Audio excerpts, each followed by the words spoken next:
Good morning छात्रों। आज chemistry की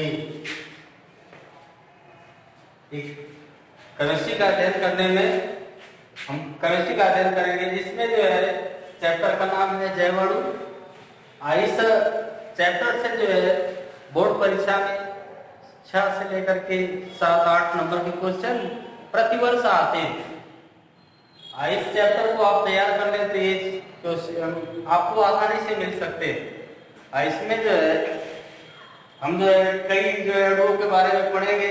पहले जो है इसे जानेंगे जैव अणु किसे कहते हैं। जैव, जैसा नाम से जैव का मतलब जीवन, अणु का मतलब अणु हो गया मॉलिक्यूल्स, जो जैव क्रिया के द्वारा जीवों के अंदर जो है जैव क्रिया के द्वारा उस पदार्थ का सृजन होता है, निर्माण होता है, उन्हें हम जो है जैव अणु कहते हैं। एक जैव रासायनिक क्रिया के द्वारा, जैसे आप देखेंगे ये जैव अणु जो है कार्बनिक है। बर्जीलियस ने अपना एक जैव शक्ति सिद्धांत भी दिया था और उस सिद्धांत के बताए गए थे उस जैव शक्ति सिद्धांत के अनुसार कि किसी कार्बनिक यौगिक का निर्माण एक जैव रासायनिक क्रिया के द्वारा होता है। अर्थात जितने भी ऑर्गेनिक कंपाउंड बनते हैं उनका निर्माण जो है एक जीव के अंदर जैव क्रिया के द्वारा होता है।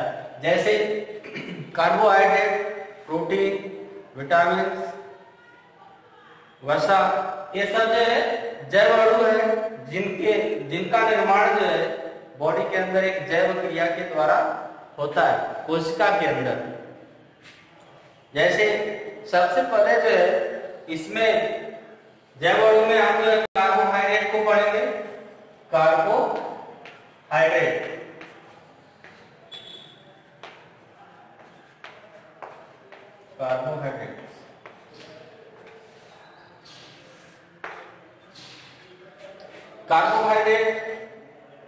यह एक जैव अणु है जिसमें कार्बन, हाइड्रोजन और ऑक्सीजन, ये तीनों जो है तत्व जो है एक निश्चित अनुपात, 1 संबंधित 2 संबंधित 1 के अनुपात में पाए जाते हैं।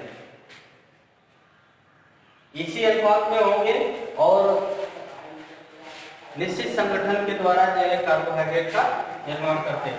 इसके अंदर देखेंगे इस कार्बोहाइड्रेट में जो एल्डिहाइड और कीटोन दोनों जो है क्रियात्मक समूह होते हैं। एल्डिहाइड और कीटोन ये दोनों क्रियात्मक समूह होंगे। इन्हीं समूहों के आधार पर इनका जो अलग अलग नामकरण किया गया है।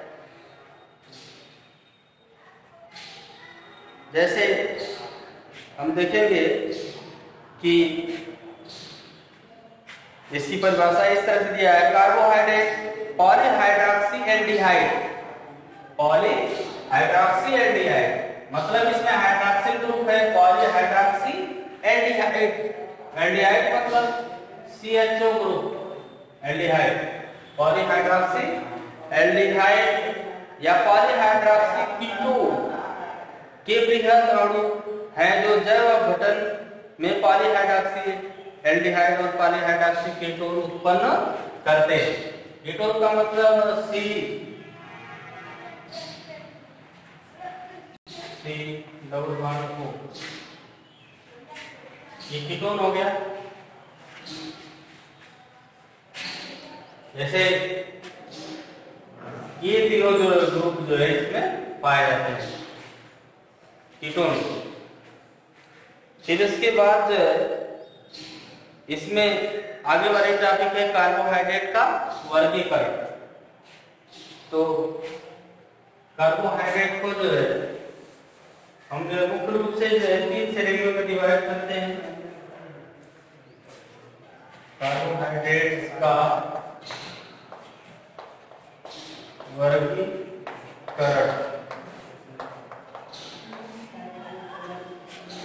अणु की संरचना के आधार पर इसे जो है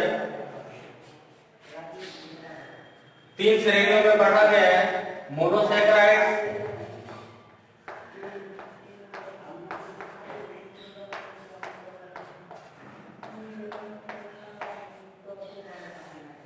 फिर उसके बाद दूसरे नंबर पे ओलिगोसैकेराइड्स।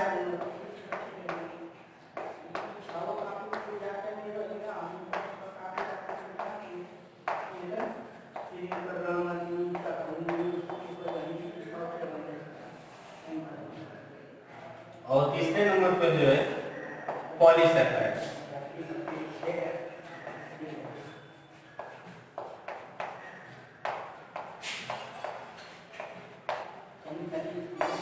पिछली बार की परीक्षा में जो है कार्बोहाइड्रेट को ही पूछा था, तो इसमें आपने एक कार्बोहाइड्रेट को मुख्य रूप से 3 श्रेणियों में डिवाइड किया गया है। इसमें आप देख रहे हैं फर्स्ट है इसमें मोनोसैकेराइड्स। ये सबसे सिंपल श्रेणी के कार्बोहाइड्रेट होते हैं। इसमें एक जो इकाई होती है।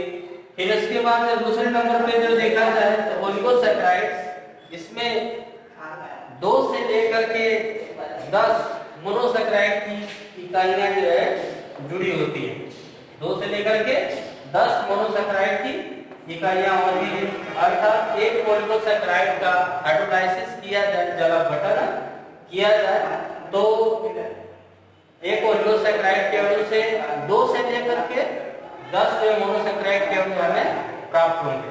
फिर उसके बाद जो है तीसरे नंबर पर जो है पॉलीसैकेराइड है। पॉलीसैकेराइड जो एक बृहद अणु है, जिसमें जो आप देखेंगे 10 से आगे 11 से लेकर के 1000 की संख्या में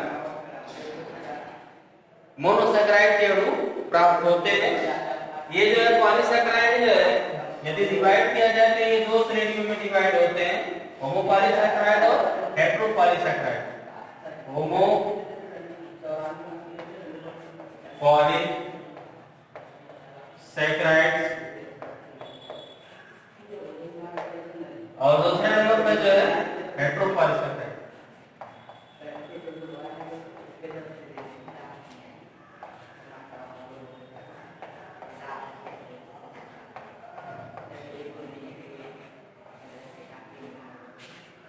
जैसे आप देख रहे हैं होमोपॉलीसैकेराइड में मतलब जो है उसमें समान जो अणु पाए जाएंगे मोनोमर्स, वो सभी एक जैसे होंगे।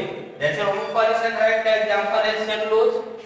एक सेलुलोज के एक अणु का जो है गठन का है, तो उससे जो है हजारों की संख्या में केवल ग्लूकोज प्राप्त होंगे। हेटेरोपॉलीसैकेराइड का मतलब उसमें जो है यदि एक हेटेरोपॉलीसैकेराइड का जब गठन किया जाए तो उसमें जो है मोनोसैकेराइड ये जो है 2 प्रकार के अणु, जैसे ग्लूकोज होगा तो एक फ्रक्टोज भी हो सकता है, डेक्सट्रोज भी हो सकता है, दूसरा कोई मोनोमर्स उसके साथ जुड़ा रहता है और एक श्रृंखला के रूप में इधर-उधर उलझे रहते हैं। तो इसमें जो है मोनोसैकेराइड को थोड़ा डिटेल से मैं बताता हूं।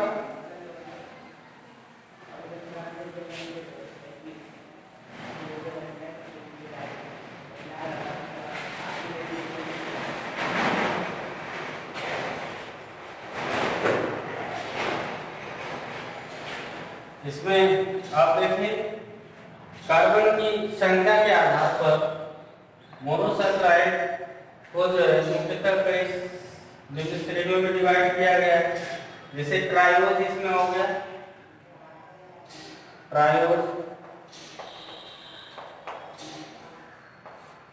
का मतलब इसमें जो 3 कार्बन होंगे, इसका फार्मूला होगा C3H6O3। फिर उसके बाद जो है टेट्रोज है, टेट्रोज इसमें जो है कार्बन की संख्या जो है 4 होगी, H8O3। फिर उसके बाद जो है इसमें टेट्रोज, पेंटोज, पेंटोज में कार्बन की संख्या जो 5 होगी, C5H10O5। फिर उसके बाद हेक्सोज, हेक्सोज का आप सभी लोग एग्जाम्पल जानते हैं, हेक्सोज C6H12O6, जैसे ग्लूकोज C6H12O6। ये जो है एक फार्मूला है C6H12O6, इससे जो है 16 प्रकार के आइसोमर तैयार हो सकते हैं। आइसोमरों की संरचना जो है अलग अलग होती है। फिर उसके बाद ये इसमें जो लास्ट है हेक्टोज।